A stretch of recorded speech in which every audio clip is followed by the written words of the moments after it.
Hi, it's Pat Campbell, and I'm here this afternoon talking with Thayer. I have known Lori for about a couple of years, and the thing that is most remarkable to me is her aptitude and expertise in the world of technology and understanding how to make things work. And it's really a pleasure here to chat with you for a few minutes today, Lori.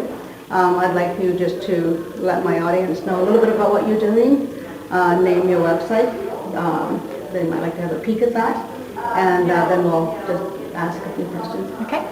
I am Lori Thayer. My website is lorithayer.com, and my goal is to help busy women find a little more in their life and get rid of the So sometimes I do that through a little bit of technology and productivity, and sometimes I use some other techniques for that work with your mind. Good. Now, I know that Lori has evolved in this, and sometimes when we come into the online space or the entrepreneurial space, we think that the first idea that we have is the one that we have to run with for all time. And can you tell us a little bit about your journey with that? Because when I first met you, because of your skill set in organization and optimizing, you had one idea that you thought was, and it was a great idea, but tell me a little bit about that journey.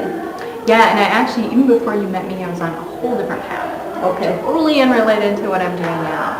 And I pretty quickly learned that, that's not really what I want to work on day in and day out. So it's really good to work and do something you're passionate about, and that can evolve.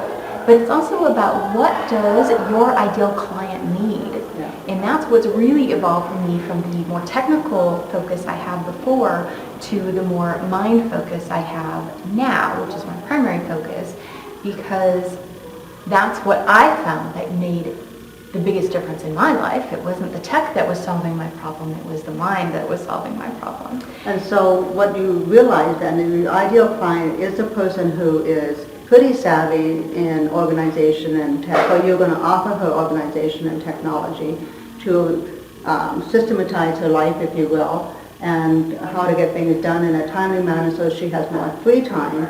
But the root of that was something else. Yeah. How do you feel with that in terms of the mind?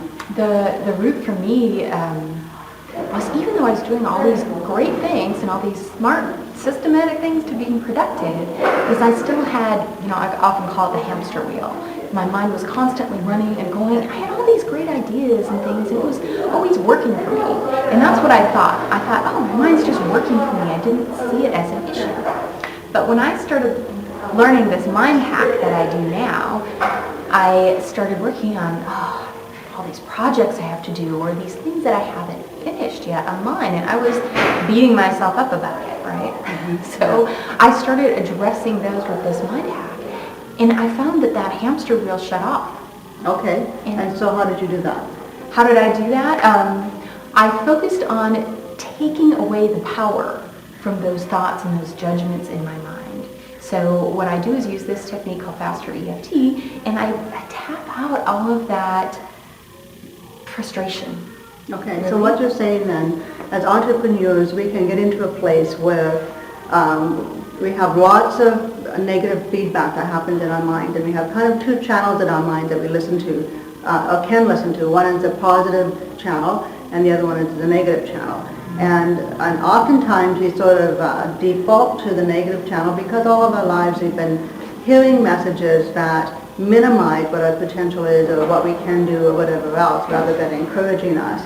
And so you're saying that an entrepreneur really, in setting themselves up in business, wants to make sure that their mind is in the right place to move forward. Can you speak a little bit more to that? And it's so easy to learn about mindset, and we all hear about positive thinking. Yeah. But it's like, how do you actually do that? And some people are great at doing it through just like sheer willpower. Yeah. But most of us, it's really hard to quiet that little voice in the back. And the reason why is there's so much power, there's so much more emotion in that voice and those memories. And we often have all of these specific experiences like, oh, I failed over here on this first thing I tried. I failed over that on another. But then you hear about, is it Edison that created the light bulb in his 1001st try? Yeah. Right?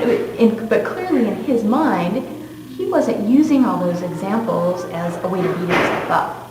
So we all might do different things with our mind, but it's like if you're looking at those examples, it's like, oh, I failed.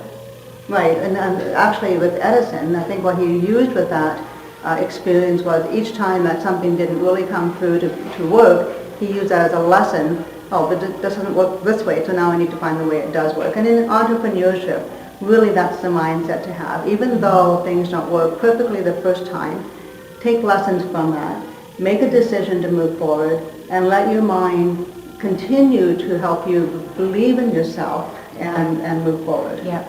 And so even if we hear these stories, some of us can't just make that shift, and start thinking the way Edison thought. We're still over here beating ourselves up for our failures.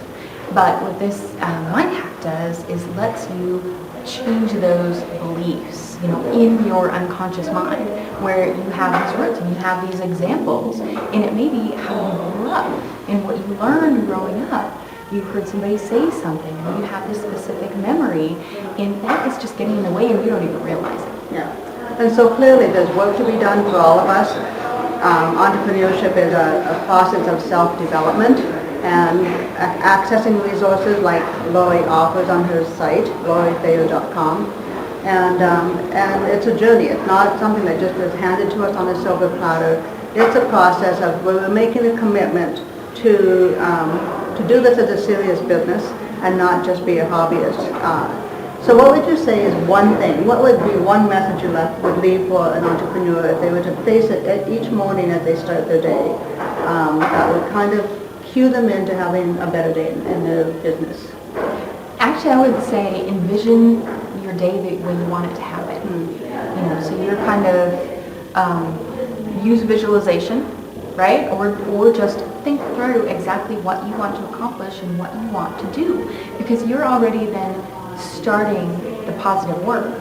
You're seeing what you want to happen and look at how you want it to happen in a good way, not coming up with all of what might get in your way, right? Stay on that positive side there. Yeah, awesome. And I think that's in terms of something else that we have been learning this weekend, and that is coming to your day and being organized and have a system in place to get things done. So that's a very good tip. Thank you, Lori, for your time this afternoon. I really appreciate that. And the key thing here is realizing the power of the mind to make things work for you and to make your business grow. Thank you. Thank you.